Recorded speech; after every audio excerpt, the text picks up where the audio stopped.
Good evening. I hereby call to order the action session of the Board of School Commissioners for Thursday, September 26th.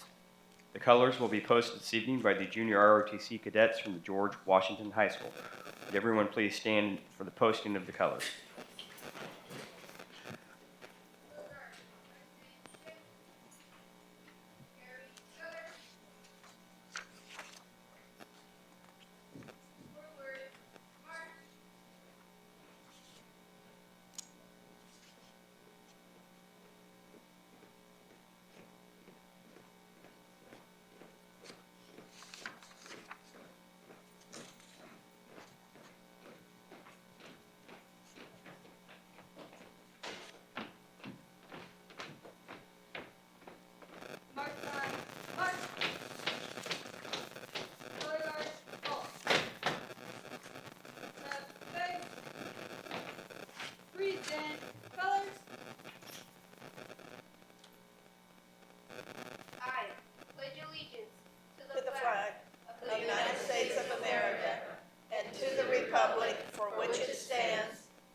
Mr. Mulholland, would you please call the roll?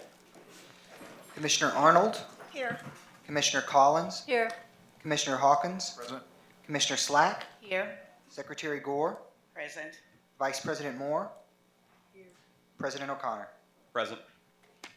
We'll now adopt the agenda for tonight's meeting. The agenda was reviewed on Tuesday and reflects all necessary modifications or additions. I'll note that item 8.02 was added to the agenda after Tuesday's meeting and as discussed in executive session. Reviewing the modified agenda, are there any requests for changes to the agenda as presented? Hearing none, do I have a motion to approve the agenda? So moved. Second. It has been moved and seconded. All in favor signify by saying aye. Aye. Any opposed? The agenda is adopted. Before we begin moving through the agenda, we'd like to take a moment to recognize some of the tremendous student talent we have in Indianapolis Public Schools. Each month, we invite a group to perform during our board action session. Tonight, we welcome the Crispus Attucks cheerleaders. This team has a long and rich history of excellence. They not only perform for Attucks athletics, but they compete regionally, winning awards for their precision, technique, and powerful floor-shaking routines. Please welcome the Crispus Attucks cheerleaders.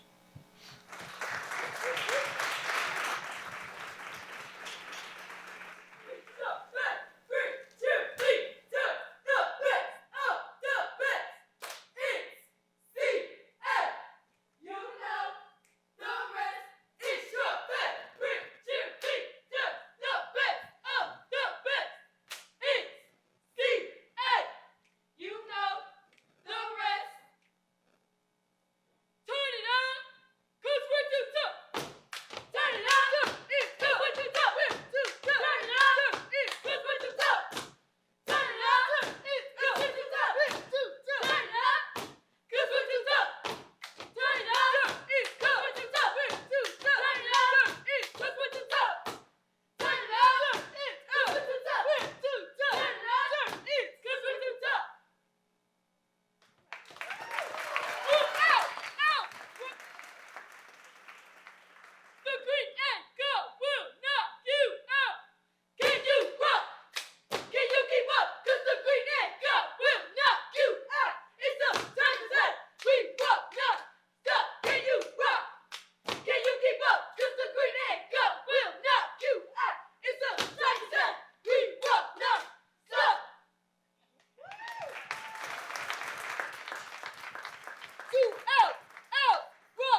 We'd also like to take time this evening to recognize the extraordinary efforts and commitment from two members of our IPS team. Superintendent Johnson, if you join me at the front of the stage, I'll ask Commissioner Arnold to introduce tonight's first honoree. During each month's board action session, we like to take a moment to honor someone who's made a significant contribution to the district, impacting our students and families in an extraordinary way. Tonight, that person is Julie Beatty.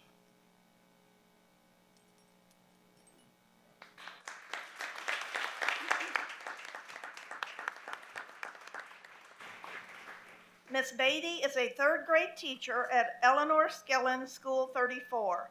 She started Camp OP 15 years ago. OP stands for Opportunity Presents Possibilities. The mission is to provide an opportunity for third grade students to excel outside their boundaries through an outdoor educational camping experience. Each May, she, along with a group of volunteers, takes several dozen students to Flat Rock YMCA camp for 3 days of camping. Activities include canoeing, fishing, a low ropes course, swimming, archery, outdoor cooking, arts and crafts, team building activities, and much more. This year, the camp will be providing at least 100 students this overnight camping experience at an expense of more than $10,000. That's money Miss Beatty raises herself through her 501c3. Thanks to the kindness and generosity of others who want to help her make a difference in the lives of her students, please join me as we salute Ms. Beatty for her outstanding service and dedication to the students of IPS. Thank you.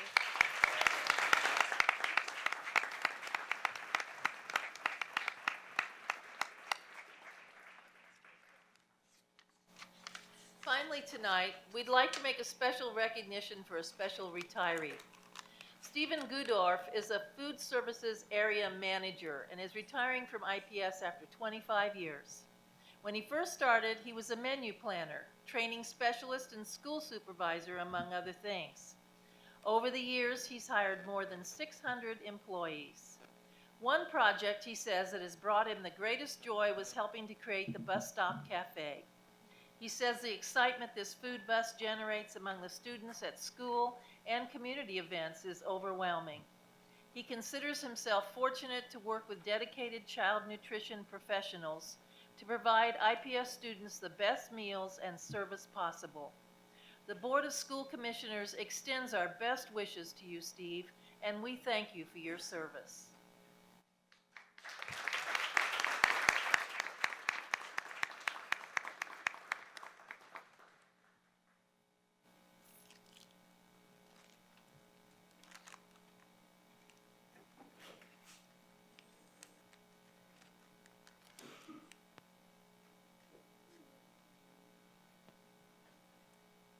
Moving to Section 3, opening comments. Does any commissioner wish to offer opening comments this evening? We'll now receive public comment from those individuals who signed up to offer comments to the board this evening. I will remind our speakers that you're allowed 3 minutes to offer comments to the board.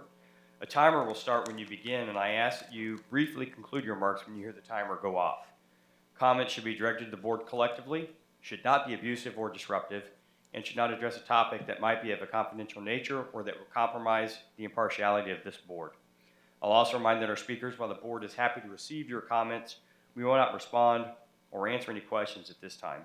Please come to the podium and begin your comments when your name is called. Mr. Harris. Our first speaker this evening is Christy Carter, followed by Tiffany Fletcher.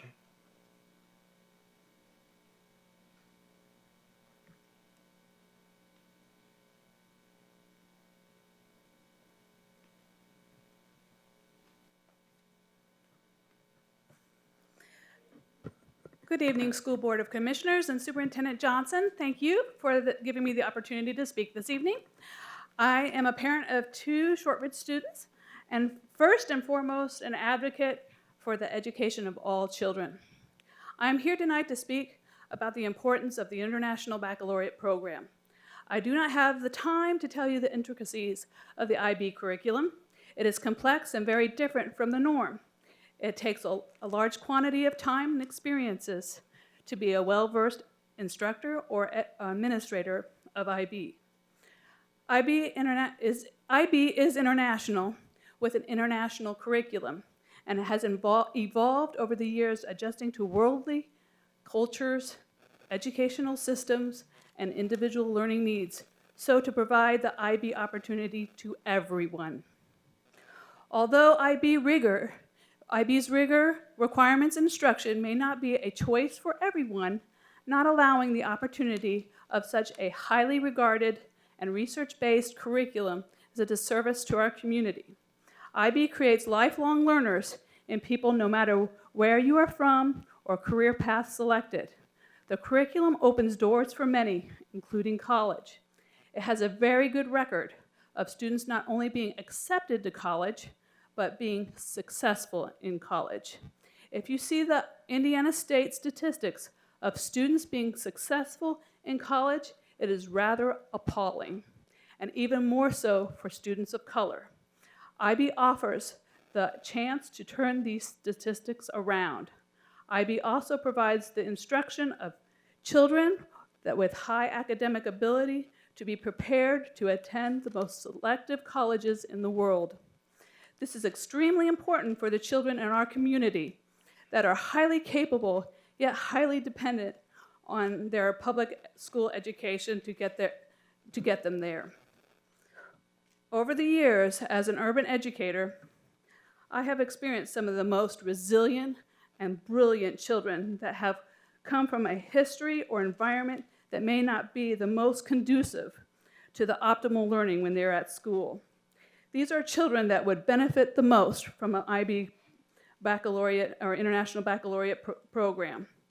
Not advocating or supporting the IB curriculum with such a strong 50 years worth of evidence-based successes would be a disservice to our community and our children.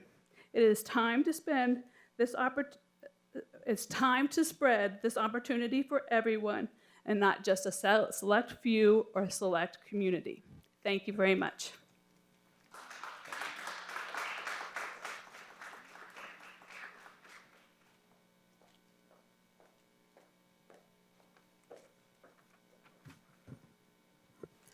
To Superintendent Johnson and the Board of School Commissioners, thank you for the opportunity to share this evening on behalf of Eastern Star Church, the Rock Initiative, and Arlington Woods Elementary School.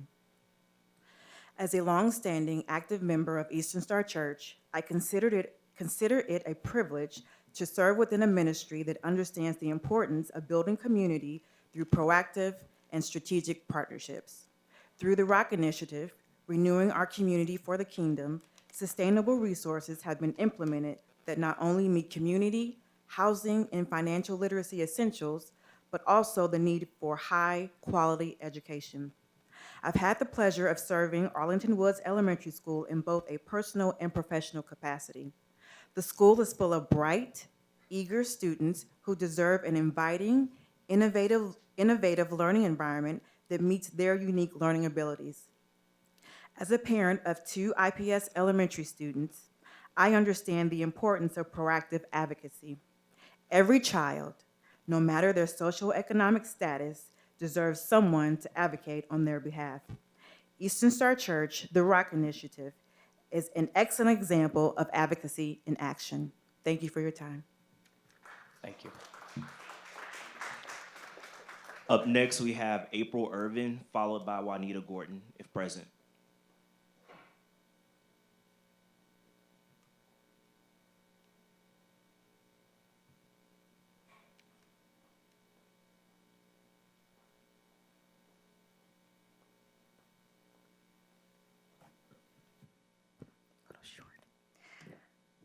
Good evening, Board of School Commissioners and Superintendent Johnson. I thank you for this opportunity to stand before you in support of Eastern Star Church and Arlington Woods School 99.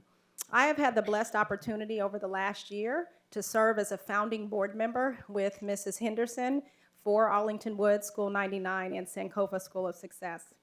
I am also a very proud product of IPS, as I received my founding education in IPS. Yes, many, many years ago, I attended School 86, that is now the International School, and then I also attended School 59, that is now Merle Seidner. And I often say that I feel like I attended the best elementary school in existence. That is my memory of my experience. School 86 was like family. I was both loved and challenged to be the best student that I could be. There were truly no excuses, and the bar was set very high. Both the principal and teachers at School 86 had a lasting impact on my life. I recall my third grade teacher, Mrs. Nina Bishop, who was the first person to tell me that I was a leader. She sowed seeds in my spirit that allowed me to believe in myself at a very young age. Her words and guidance stuck with me throughout my life and still to this day. And I'm so very grateful to say I still have a relationship with her, and she too is a member of Eastern Star Church, so it's wonderful to see her.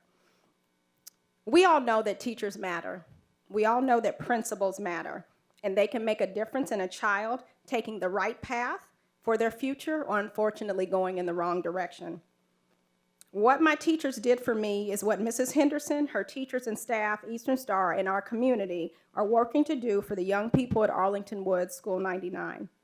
For more than 15 years, I have had the blessed opportunity to work in the area of education and nonprofit management. I have seen up close, personally and professionally, how important it is to have a school environment that is supportive, has adequate resources, sets high expectations for students, no matter their neighborhood, enabling them to be their best. The reality is, our children rise to our expectations. We all know if we set low expectations, they will meet those expectations.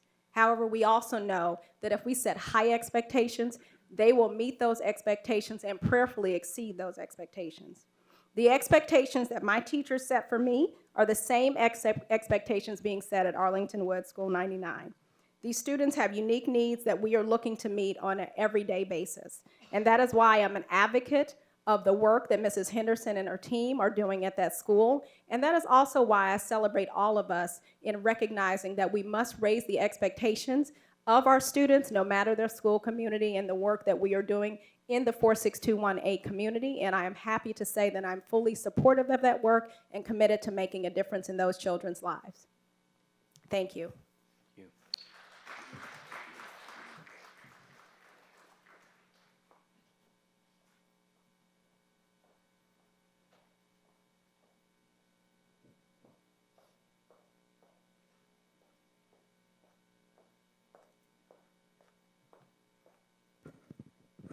Good evening, Board of School Commissioners and Superintendent Johnson. I am Juanita Gordon, proudly representing Eastern Star Church, the Rock Initiative, and Arlington Woods School 99, as well as I am the proud daughter-in-law and wife of 2 teachers and 2 students who also grew up and went to IPS schools. It is imperative for all children, regardless of where they live, to have immediate access to quality schools. Regardless of the fact that Arlington Woods School 99 is in one of the most impoverished, stricken school zip codes, 46218. The school itself, coupled with resources offered, should not, I repeat, should not be reflected of such poverty. I am truly thankful for Pastor Jeffrey A. Johnson Sr. and Eastern Star Church for bridging the gap with Arlington Woods School 99 under the leadership of Principal Taisha Henderson to ensure that equality in education is achieved by offering financial support, mentorship, and inspiration through a stronger sense of community. Every child, including but not limited to Arlington Woods School 99, deserves a quality education. In other words, in education, a level playing field is necessary. It is a right, not a privilege. We are in the 21st century. Technology is most critical for academic excellence and workforce competitiveness. Yet, the basic necessities do not exist within all of our schools. Please remember These are our future leaders. Therefore, whatever can be done to eliminate the inequality in education, the better opportunities our children will be able to succeed. Let us make this a reality for all children everywhere. Thank you. Up next is Misha Wide, followed by Shalana Allen Thomas.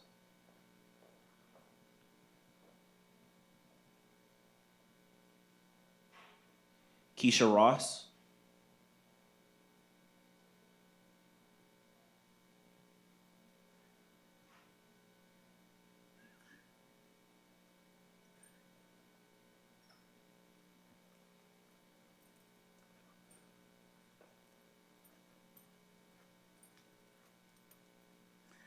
Good evening, Board and Superintendent Johnson. I am nervous, so this is not, something I'm used to. So the 3 minutes is going to be real short. But I am a proud parent of a child to attend Arlington Wood 99, and I'm also work there. So it is like very, very good to be on the inside and witness the improvement that I can actually see. My child been going to school since kindergarten, and just to see the growth is just so amazing to see how hard Miss Henderson worked with the kids and with the staff, and it's amazing. And to come home to talk to my child, ask how his day, how was his school day, and he don't have no crazy stories to tell me. It's just amazing. I just love it, and I just want her to continue doing what she's doing, and I'm proud of her, and I just want us to continue just moving further and higher. And that's it. I'm sorry. Carrie Patterson.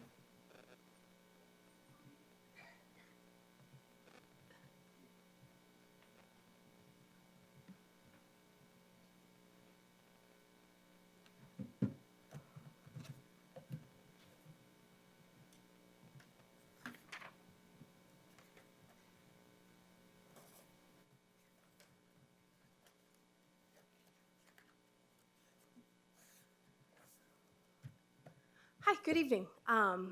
Board of Commissioners, Superintendent Johnson. My name is Carrie Patterson. I come to you as president of the Indianapolis Teacher Society, a teacher who works at IPS, a taxpayer who lives in the district, and a mother of a student who also attends an IPS school. My topic today is transparency when it comes to bargaining. There was a law passed, SEA 390, and this is the checklist. Public hearing. Before the first meeting of the formal collective bargaining, hosted by a representative of the school employer and the exclusive representative, a room large enough to accommodate the number of attendees, public testimony allowed, notice provided to the public, in accordance to the open door law, method of preserving the testimony. I have yet to receive public notice of any pre-bargaining meetings. I have not seen any guidelines in my principal's office or my teacher's lounge or on Twitter or Facebook or as an event. IEA has not posted that an event has occurred. IPS has not posted that an event has occurred. Even members of the bargaining team on September 15th had no knowledge that a meeting had occurred. So when I reached out to the board and about, hey, when's the meeting happening? Love to come. I got a response that said the public hearing was noticed and held on Tuesday, September 10th at 11 a.m. in the boardroom at the Education Center. So did the meeting occur? Was there public notice? And I'd be happy to donate some personal hours to attend should it be in the middle of the day. The open door policy is very clear about the necessity of public comment. Teacher compensation is a huge issue. that, as the road shows have shown, people will show up. We just need to know when and where. Thank you. Misha Wide, Keisha Ross.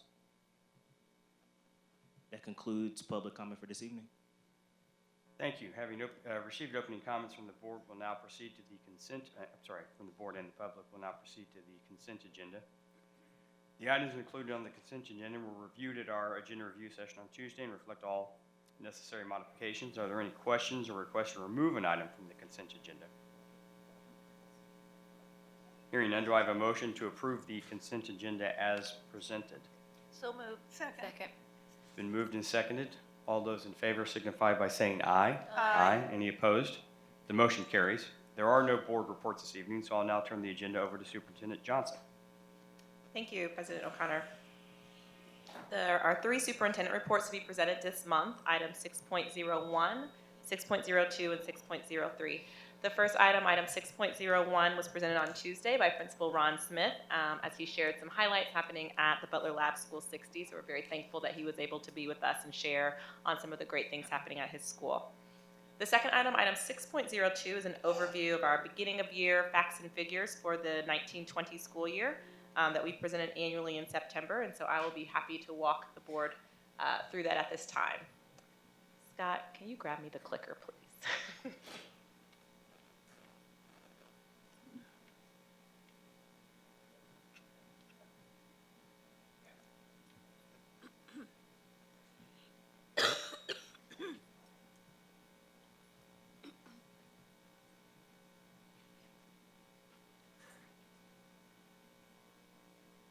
So we'll spend a little bit of time, just a brief overview on our schools, the students we serve, and the team that we are fortunate to have as a part of Team IPS.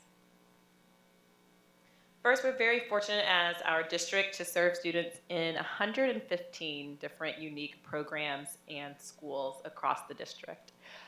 48 schools that we operate, serving students in grades pre-K through 12. We have 21 schools who are part of our innovation network of schools, also serving pre-K through 12, and then 48 additional programs serving students either who have special needs or who have a need for an alternative setting. So excited to have that breadth of offerings across our district for the students that we serve. We have a number of academic models within those schools and programs, and so you can see demonstrated on this slide all the various models that we have available for our families to choose from as they're thinking about what might be the right fit and the best fit for their children.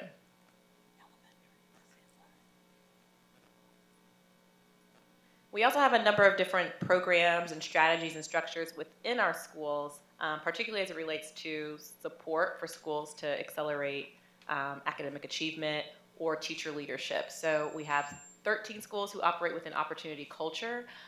That's a model by which you can build teacher leadership all the way from an aspiring teacher who is new into the field to a multi-classroom leader who is a teacher who is expanding their impact across multiple classrooms in that school building. And that's a structure by which schools can fund within the available resources that they have. So we're really excited to continue to build our work around OC. Our transformation zone, we have 9 schools in the transformation zone currently. Those are schools that have been consistently underperforming, and so we've made the decision to put those schools together in the zone and provide disproportionate support to those schools through the district. So they have additional opportunities for coaching, additional staff who are focused on what's happening at those 9 schools, and they also collaborate quite closely with one another, again, to make sure we're creating the conditions to accelerate student achievement. And then we also have within our schools 20 choice schools. And so those are the schools that have particular academic models or instructional focuses within those school curricula. As we think about the students who are a part of the IPS family, you can see this graph that outlines from 1314 to 1920. And we continue to be on the increase. So we're extremely excited for the numbers, particularly for this particular school year. I will note the 2640 is the number as of September 13th, so the actual number that we submitted on count day. There are still errors and conflicts with other districts that we have to reconcile, so that number will shift a bit. But what we believe to be true directionally is that we have seen a pretty nice increase year over year. So excited for the continued growth of our district. And the bars sort of outline the types of schools, if you will, that those numbers are attributed to for students. I will also note we have not done a deep dive into that trend, sort of why we've seen it play out that way. So just know that that report is coming to the board likely in November. We'll come back with a more in-depth report on enrollment trends and some rationale behind how we're seeing those trends move year over year. So who are we serving and who are the students who make up IPS? You can see the graphic in front of you that talks about the racial breakdown of our student body, about 44% African American, about 29% Latino Hispanic, and about 21% white, and then 5% multiracial. We serve about 19% of our students who are identified as English language learners, and about 17% of our students who are students with special needs.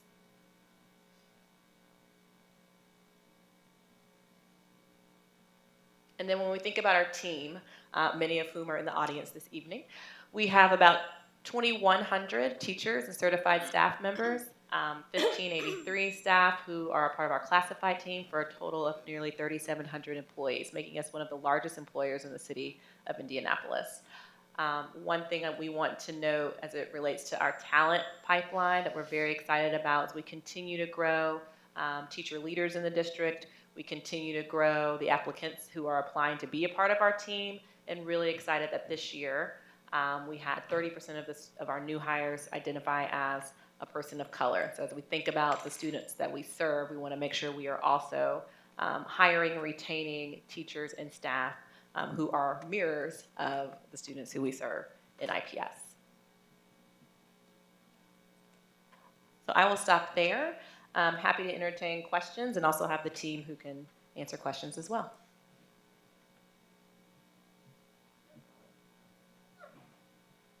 I will start us off if no one's raising their hands. It's unusual. Slide 7, and then Commissioner Hawkins, I'll grab you. I just wondering how IPS, particularly in English language learners and special education students, how we compare to the statewide average. I believe we're still above that state average. By what percentile, I haven't seen the new numbers for this year yet, but generally we trend above, not insignificantly, what we see on average at the state. Thank you. Commissioner Hawkins, you had a question? Thank you. So slide 6, please. I just want to look at that because that's a positive projection there for the current period. My question, I guess, is I know we're going to come back and understand the composition of how the numbers move, but I think as we look at and assess the composition of the numbers in the dark blue and the light blue lines, what are we learning also from Enroll Indy as well? Because that's sort of are there any leading indicators that we can attribute to this that we might be able to expand upon? So I wanted to lift that up, but again, this is going in the right direction. I think based upon this is going back to what 12, 13, 14. At least this is solid that we're recovering there. The other question I really had was about the teacher talent pipelines. I think it was on the slide, that one, on the staffing 9. So 30% identify as persons of color, and so I don't have a whole lot of context trend in those things to look at sort of year over year how we're going up or going down. But I guess I would just ask from a HR perspective, what do we feel like are some of the positives that are working to help attract staff and faculty of color to what are some of the efforts that we put in place? Yeah, so, and I would add, what's not on the slide too is all new hires are at 47%. So when you add in the classified staff, that number gets bumped up as well. I would say it's not a single thing, it's a combination of things. We have lots of conversations with our higher ed partners about increasing the diversity pipeline that they're producing. I think one of the strongest things that we've done, and it started work a couple of years ago around our ESL and special ed pipelines. We really targeted our classified staff or assistants who are currently in those positions and partnered with Marion on a path to licensure for those folks. So if you had a bachelor's degree, we actually fronted some of the cost of that. Marion discounted it, and then the employees actually paid a portion. That was very successful for us, just in terms of getting people who are already familiar with our kids, already in classrooms, into a certified position. So building on that work, I think has helped additionally. I guess the dovetail off that question would really be, I think, just to contextualize, maybe this is a follow-up, sorry. Usually I have the microphone in my face here. Let me adjust myself for a moment. Excuse me, folks. So really, I guess, market-wise, at 30%, identifies folks, people of color on the staff side or on the instructional side. You mentioned the non-instructional staff percentage. Do we know how that might compare to our partners within the county as well, just sort of how we fit in the marketplace? And are these, 30% is great. We'd love it to be greater. Yeah. We know that. Just where do we fit in that? We're definitely higher. I would just say in general, the number of certified teachers of color that are graduating higher ed programs across the state is staggeringly low. So just continue to push that conversation. I think we're able to attract more than a lot of our neighboring districts. This number is pretty consistent with last year. We were up last year and had sort of slowly tracked up, and we sort of stayed steady this year when it comes to certified. Thank you. It's just a very shallow pool. Commissioner Gore. Thank you. On this particular slide 9, teacher leaders, what category are those teachers? Are they America? What preparation program do they come from? Well, yes. Are they? I don't know they're that not I've broke. certified yet, but are they? I'm just assuming. Yeah, so teacher leaders are full-time certified teachers in classrooms who take on additional responsibilities for additional compensation. Are there Teach for America teachers? Or I don't know the preparation program, that any of them, I don't know that I've sorted the data that way. So these teachers can be mentors to student teachers. They can be, we have supervising teachers for student teachers that come to classrooms all over you can see there's 129 of them right now. So they each have a supervising teacher. And those teachers go through a selection process and are compensated for their work with student teachers.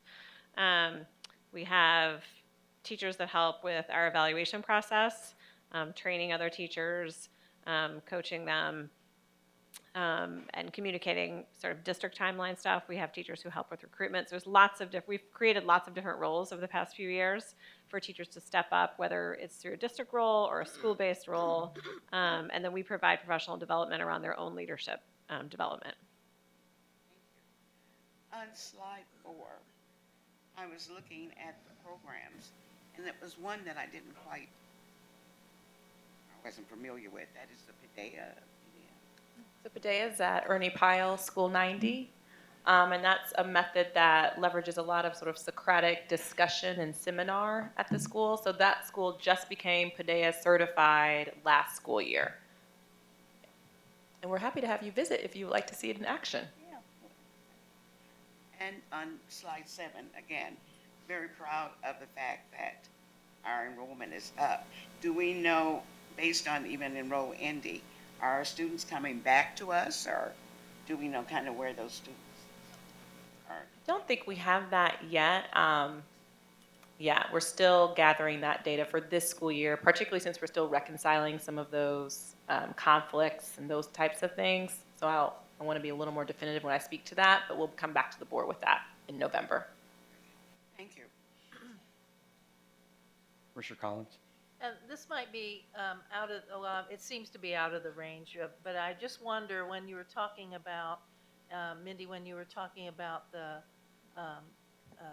number of teacher leaders and that sort of thing, what kind of direction is IPS moving into cultivate teachers who could potentially become good principals or good literacy coaches? Are there opportunities for maybe advancing their education or their certification or whatever? Yeah, so we very much feel like the teacher leadership roles that we've created create a pathway. I think I presented maybe before you all came on sort of the career pathways that we've created. We have sort of a leadership pipeline for both assistant principals and then professional development that we've just sort of relaunched this year with some of our Salesforce dollars around a lot of that work, both on the classified side, which we have not done before, and on the certified side. So really, So that someone in, like, someone who is I met someone who was an classroom assistant who is now a principal and seems very dynamic too.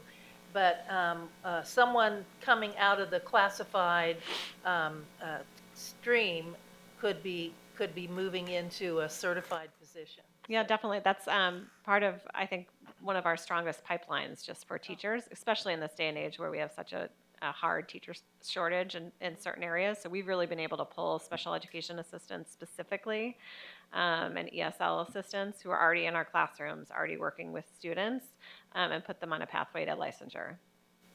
Thank you. Vice President Moore? I just have one question and one statement. So I'm like Commissioner Hawkins here. Very, very happy to see that we have an increase, uptick in teachers of color. Can you talk around whether or not you know the data around the number of men we were able to get into our schools? Because as we know, we disproportionately suspend a lot of our young men of color, and I think, once they have an ideal opportunity to be able to look up and follow other people who look like them, it'll help to reduce some of the suspensions and whatnot. So can you tell me where we are in that area? I don't know the number offhand, to be honest. I didn't break it out. But do we see an increase in male instruction? The number is very low. I'm just in terms of when it comes to applicants. It kind of depends on the subject area. So it's actually a little bit higher in special ed, if I'm remembering correctly, and some math science. So it just kind of depends. In elementary, you see a lot of, frankly, just white women coming out of programs. It's just the volume is much bigger. It gets a lot more diverse when it gets to the secondary applicant pool and graduates. So just it fluctuates depending on the subject matter. Okay, because I had an opportunity to visit School 69 maybe a month and a half ago, and I was very impressed with the number of African-American male teachers that they had there, considering the fact that the school was majority of color. So, I mean, I just wanted to give a shout out to School 69 for whatever they're doing. They're able to attract young African-American males for our young males to be able to follow. Then my second thing was a statement. When I looked at the numbers, because I hear a lot of people say, and I have a lot of conversations with individuals that say the reason why our numbers are going up is because of the Innovation Network. So just for the record, I looked at the numbers, and while we increased by over 1,200, approximately 1,200, 1,129 to be exact, just in case I'm quoted. We only increased the number of students that were increased in the Innovation Network schools, only increased by 269. So for those individuals who tend to believe that our numbers continue to go up because of all the innovation that's occurring and all the shifting we're doing in innovation schools, I wanted to salute you and say that based on the numbers and the facts, as you say, it doesn't happen to be true. And so I'm very happy to see that too. What I'll say to that, and those aren't the final numbers yet, and we know we're still doing some reconciling of those, but I do believe our school leaders are not, taking for granted the fact that students are just going to show up. We have to earn our right to serve our students, and so I do believe that we're doing a much better job of having that mindset and keeping that mindset that we have to earn the right to serve our kids. And the turnaround is part of the innovation schools too, right? They're not. So their grade, and you'll see that number is actually the same year over year, because we wanted to keep that constant. We haven't gotten that data from the turnaround. So that would be Howe, Manual, and Emma Donnan Middle. Okay. Thank you. Commissioner Slack? Thank you. I also want to go back to slide 9 as well. And I wanted to ask the question about the teachers, leaders. And how diverse is the teacher leaders, and do they mirror our population? And if so, going back to Commissioner Moore, how do our male staffs look, and especially in certain positions like dean? Are we seeing a trend that most of our deans are male African Americans? I would have to pull the data for you to answer that appropriately. Sorry. All right, and then my other question was about transferization zones on, I think it was slide 9. Nope, it wasn't slide 9. Yeah, 6. Could you tell me a little more information about the transformation zones? How long have we been doing the transformation zones, and have we seen it to be effective, and where are the effective areas? Yeah, and we'll have a report on those coming, I think, also in November. We're planning. So Bryn Kardash is the Executive Director of Schools who oversees our transformation zone. It is a strategy that we have leveraged, particularly if a school is in danger of state intervention. In fact, it is an approved state intervention strategy, is to create, for a district to create a transformation zone. And so that's a strategy that we've leveraged with some additional funding that we get from the state to support the work happening in those schools. So because we have that additional funding coming in, we've been able to kind of shrink that community. So in our learning communities, our K-6, our K-8, those are generally a little bit bigger. This one is intentionally smaller to make sure we're able to put a disproportionate focus on those schools. So they share things like curriculum pacing, common assessments that are being used to track the progress of students and the growth of those students across the course of the year. I'm trying to think of other things they have in common. They're all, at this point, all elementary schools, plus Arlington and Northwest as well, as our middle schools, who also are part of that zone. They engage in regular data protocols, so not things that are substantially different than what we're doing across all of our learning communities, but the intensity of focus and the support that's coming from central services is greater. And how long have we been doing that? Oh, thank you, great question. Years. Our first TZ, 5, okay, 5 years, but not all schools have come in at the same time. So some schools, William Penn, for instance, has exited out because their performance improved enough to exit out. There are also schools who just came into the zone. This is their first year. So we have schools moving in and out quite frequently. You know, I wouldn't say quite frequently, but yeah, the composition could change year over year. So we're still in conversation with the state around, how that ends up looking, if there are other schools we want to bring in, or there is a particular criteria to exit out. We can't exit them out. They have to have performed at a particular letter grade status for 2 years to exit out. Thank you. Appreciate it. Any other questions?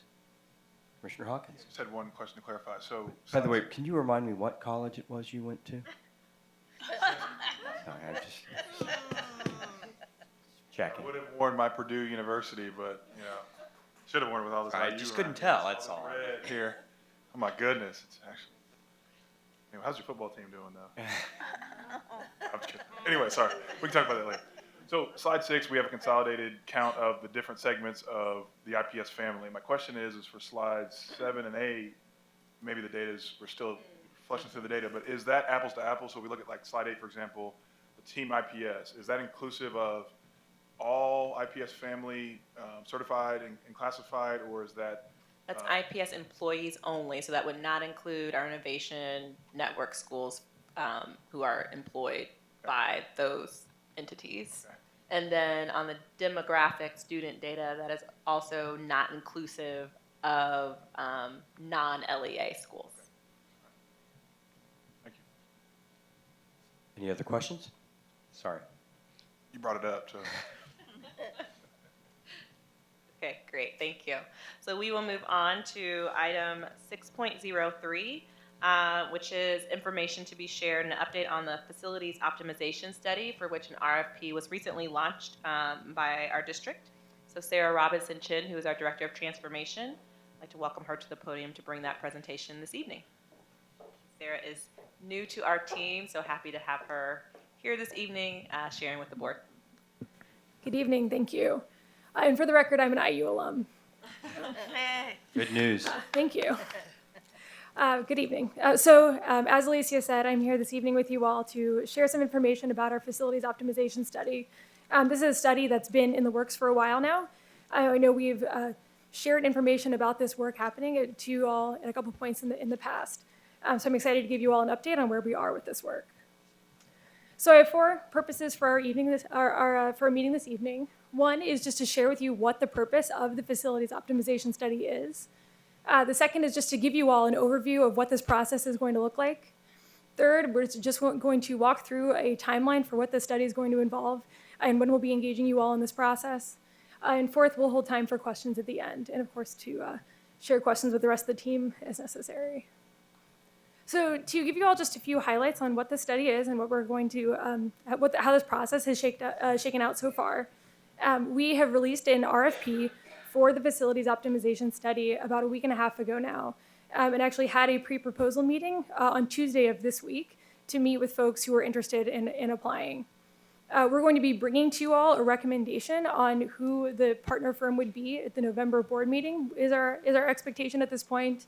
That study will then commence probably in December, and we'll be wrapping up and have final recommendations and findings by May of 2020. We wanted to take a moment to just help orient you all in how this facilities optimization study fits within our strategic planning right now at IPS. So I know we shared with you all our 6 priorities for IPS right now, and that one of those is sustainable finance and operations. And this facilities optimization study is core to supporting that work in a couple of ways. One is that it flows into this related initiative around having an annual portfolio planning process. We're going to be sharing more with you about what that portfolio planning process is going to look like in the months ahead. But in short, we are expanding what we mean by portfolio here, not just to refer to our innovation schools, but thinking about our whole family of schools and what academic programming, grades, grade configurations we're offering at which sites across the district. And we want to, as we are embarking on that process and thinking about portfolio planning in this deliberate annual cycle, making sure that we are doing that with the consideration of multiple types of data. So performance data, financial data, enrollment, utilization, and equity metrics in order to ensure that that process is grounded in high quality data. And then one thing that we've also captured in our strategic plan is this facilities optimization study as a key data and input to that process. So on this slide here, I have a quote that's excerpted from the RFP itself. And I think this just really clarifies exactly what the goal of the facilities optimization study is. So the output of the study is going to be for us to evaluate all district facilities using a fair scoring approach that fairly assesses the condition of our school facilities. And as I mentioned on the previous slide, this is then going to be a core piece of data and a core input to a process of deliberately reviewing our portfolio year over year with the goal of supporting sustained academic achievement at IPS.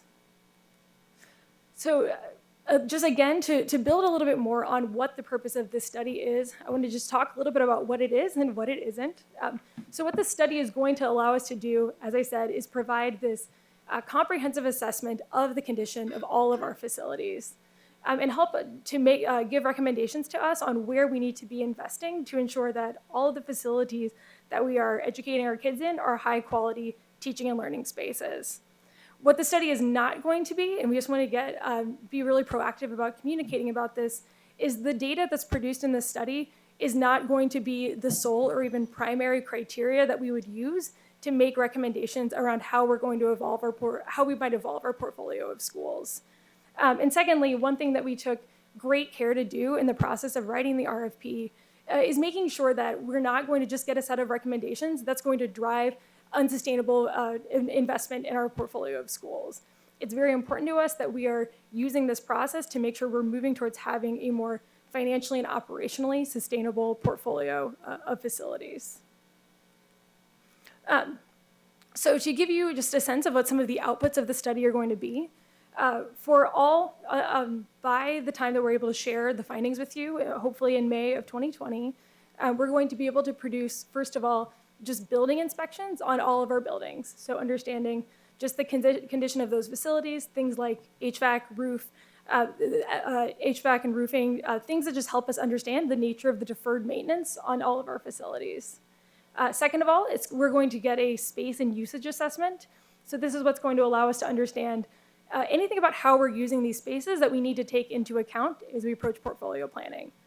Third, we're going to be getting a consistent capacity formula for each of our buildings. So that will allow us to know just fairly and consistently how many scholars we can effectively support in each one of our facilities. And then last of all, an academic programming readiness assessment. So what we mean by that is understanding just like how are our facilities ready to support different types of academic programming. So availability of science labs, for example, those kinds of facilities that have implications for the readiness to support particular types of academic programming. As I've mentioned a couple of times, all of this data is meant to support a deliberate portfolio planning process that we're going to be taking on in the year ahead. And as we do this, we know that making good decisions about our portfolio of schools requires us to have access to great data. So here we've named some of the different types of data we're going to be considering as we embark on this process. So of course, we're going to be thinking first and foremost about academic achievement. We're going to be making sure we understand the culture and climate that exists in all of our buildings, the demographics, the condition of our facilities, and the nature of enrollment at each of our sites. And then we want to make sure that we're then viewing that data through the lens of racial equity, so ensuring that our portfolio planning process isn't disproportionately or unfairly impacting any particular racial group at IPS, and in particular focusing on our students of color. Second of all, we're going to be making sure that we view this through the lens of community input and desires. And we know that that's a process that we're going to be planning and thinking about in the months ahead. Third of all, we want to make sure we're looking at all of this data through the lens of the financial stability of our district.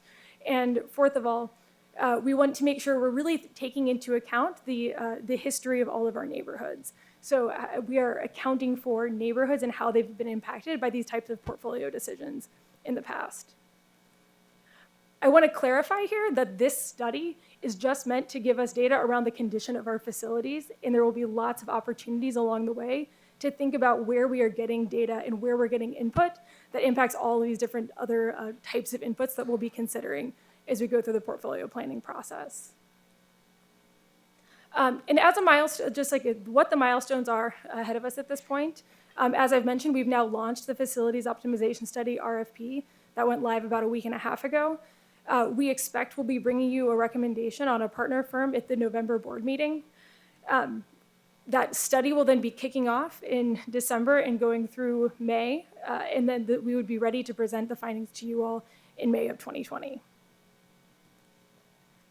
So our final, just 3 takeaways for the commissioners this evening.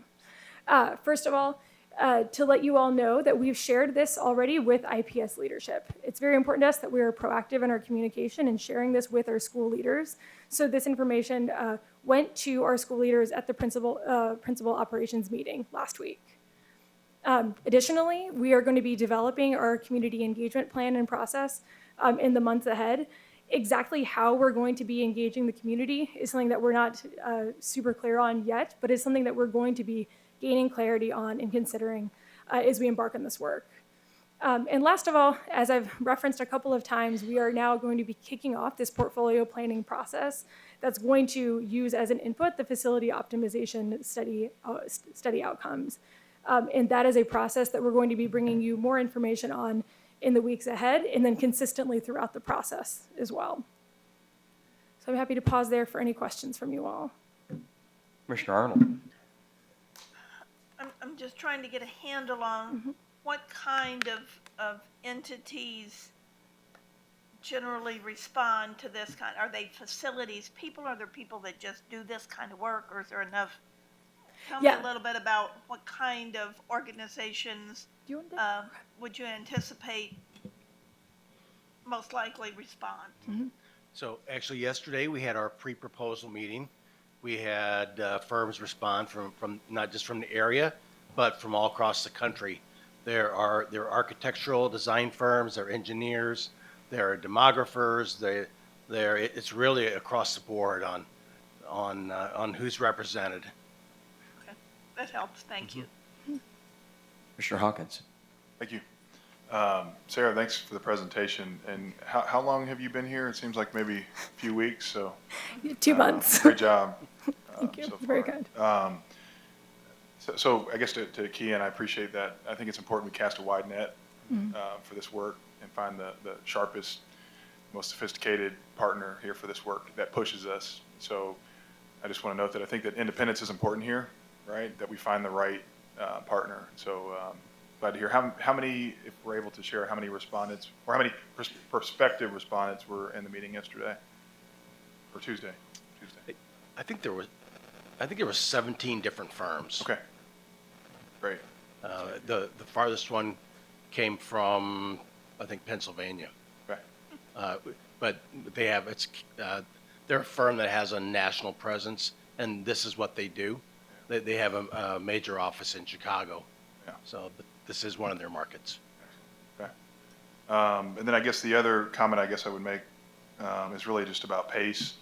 I get that we have a schedule that we've laid out, but I know that at some point there'll be a negotiation with the partner and what that means. It'll come to the board, but I've always found that if there are opportunities to accelerate the pace for us to yield that information, because I appreciate the community engagement piece and especially the acknowledgement of history. And I think if we can buy ourselves some time there relative to have more conversation by pushing the partner, I think would be useful. So I would encourage that perhaps as we're having that conversation.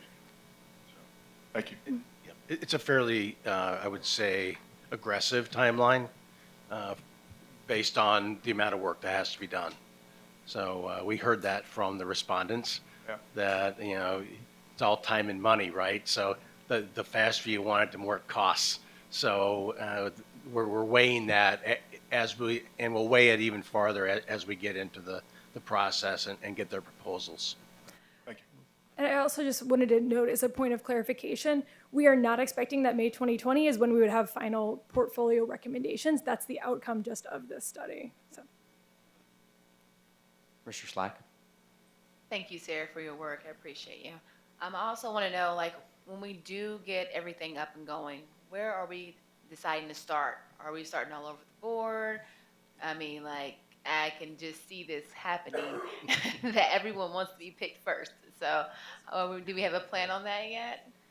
I think the short answer is we don't know yet. We know that all of our facilities are going to be part of the study and are going to participate in the study, but in terms of what the outcomes are going to be, that is still something that we're going to be working on in the months ahead. Understandable. Thank you. One of the things we told our principals last week is that we also wanted to be cognizant of when students are in the building and learning is happening, and so we'll have to plan to the extent that we can around not being disruptive in school environments. Any other questions? Sarah, thank you. Great presentation. Thank you, Sarah. There are no items in unfinished business this evening, so we will move to new business. Item 8.01 was presented on Tuesday, and that is the proposed calendar for the 2020-2021. It's going to be really hard to say those school year. As I noted on Tuesday, this calendar generally follows the structure of the current 2019-20 school year with a 1-week fall break and 2-week spring break. This is our first year of moving to that 1-week break, so at the end of this year, we will collect some data from team and families to inform any future planning and calendar shifts we might make for the 21-22 year. We have reviewed the calendar for any conflicts with religious holidays, and it's been reviewed by our leadership team as well. So the administration seeks the board's approval of the calendar this evening so we can get it posted for family and team planning purposes. And also just following up from our conversation on Tuesday, since Tuesday we added in the board calendar, board meeting calendar for 2020. So following that conversation, again, same structure as our current meeting calendar, but that's presented as well. Do I have a motion to approve the 2020-2021 academic calendar and the 2020 board meeting calendar as presented? So moved. Second. It's been moved and seconded. Any discussion? Hearing none, all in favor signify by saying aye. Aye. Any opposed? If Commissioner Moore is opposed, she's not here to tell us, so I will assume that was a yes. The motion carries. Thank you. Item 8.02 was added to the agenda. It is a special budget provision. Section 257 of the 2019 budget bill, which is HEA 1001, Section 257, at the state level directed the Board of Trustees of the Indiana Public Retirement System to reduce the employer contribution rate for the 1996 teacher retirement account. The amended statute further states, after July 1, 2019, and before October 1, 2019, the governing body of each school corporation shall determine at a public meeting the following. 1, the dollar amount of the reduction in the school corporation's employer contribution rate under subsection B, and 2, the actions the governing body of the school corporation intends to take with the amount described in subdivision 1. The resolution offered tonight, resolution number 5273, satisfies the requirements of Section 257 and identifies the amount and utilization of anticipated savings from the reduction in employer contribution rate. That amount is $1,982,443.62, and the administration will use those dollars as we go to bargaining for employee compensation. And I will remind everybody this was an action taken in the legislative session by, I believe, the governor in supplementing with state dollars the state teacher retirement fund. Do I have a motion to approve resolution number 5273, approving the special budget provision as presented? So moved. It's been moved and seconded. Any discussion or questions? Just second it. It's been I'll moved. second it. And Commissioner Arnold seconded apparently. Sorry. Commissioner Collins. I just had a clarification question, and that this was established by the governor, and then is there any choice on this? I mean, and what does $1,982,443.62 actually mean to our teachers and employees? Mm-hmm. So this, and Weston, you might give the details. This was from the governor's decision to, let me let you explain it, but essentially the relieve for districts that percent of contribution to teacher retirement accounts, thus freeing up those dollars to then be used. I don't believe it was mandatory that it's used for compensation. Districts had to, in this public setting, say what they were going to use those dollars for. IPS is choosing those dollars to be a part of the dollars that we'll be using for employee compensation. Commissioner Collins, the bargaining unit has certified salaries totaling about $99 million. And so if you multiply the reduction, so the reduction was 2%, so from 7.5% to 5.5%, that each of those teachers previously paid and is currently paying, that 2% savings is that $1.9 million. But is it, as I understood it, it does not change when you are a retired teacher, it does not change the retirement payout to the teacher. Correct, yeah. Was that your question? Yeah. Yeah. That was it. Any other questions? Hearing none, all those in favor of resolution number 5273 signify by saying aye. Aye. Any opposed? The motion carries. Does any commissioner wish to offer closing comments this evening? Commissioner Gore. Thank you.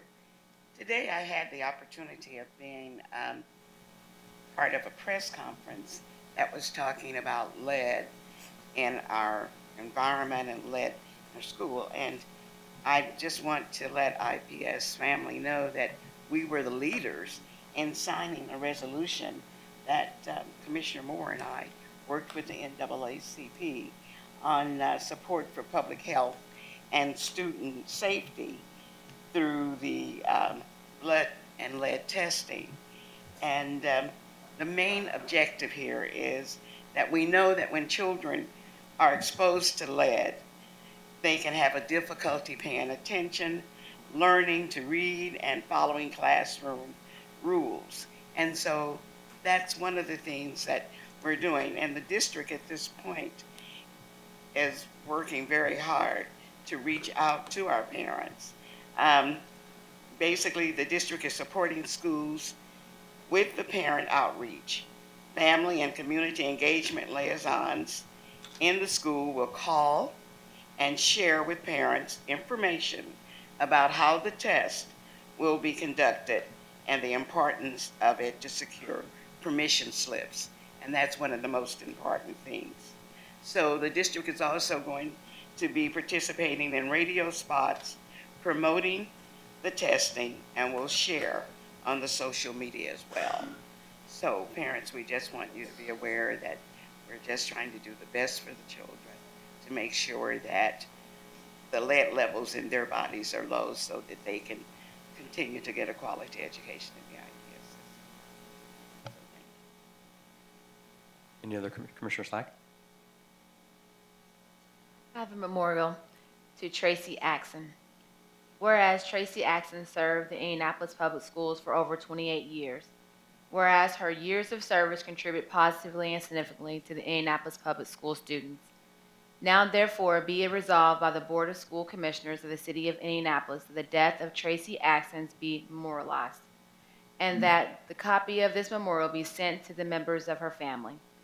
During her 28 years of service, Tracy worked as a custodian at Daniel Webster Elementary, Clarence Farthington Elementary, Shortridge Middle School, and Theodore Potter Elementary, and Arsenal Technical High. Tracy Axon was respected by the students and the staff at Daniel Webster Elementary for her thoughtfulness and devotion to their well-being. Her peers and the supervisors respected her dedication to duty.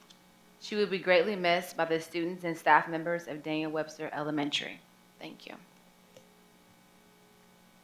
Commissioner Hawkins? Thank you. I also, too, have a memorial for Danny Harris. Whereas Danny Harris served the Indianapolis Public Schools for 41 years and 6 months.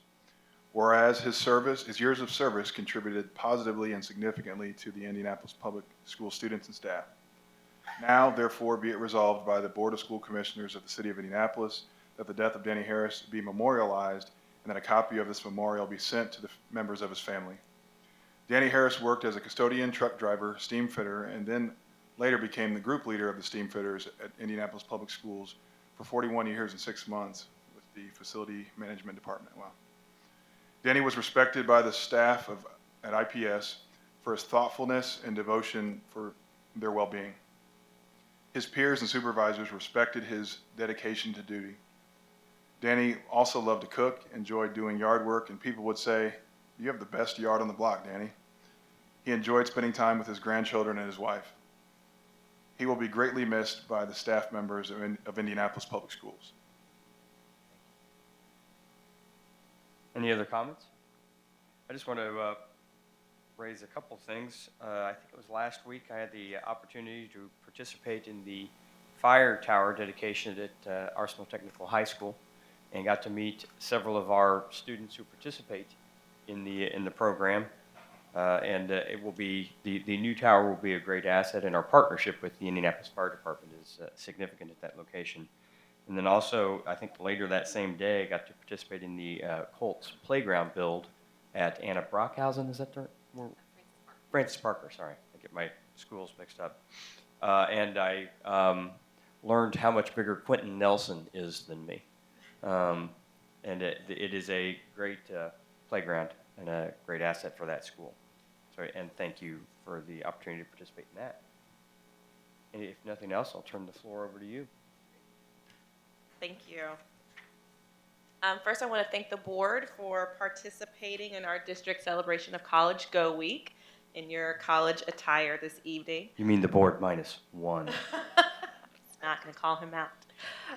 Across our high schools, our students have been engaged in college visits. We've had college representatives on our campuses.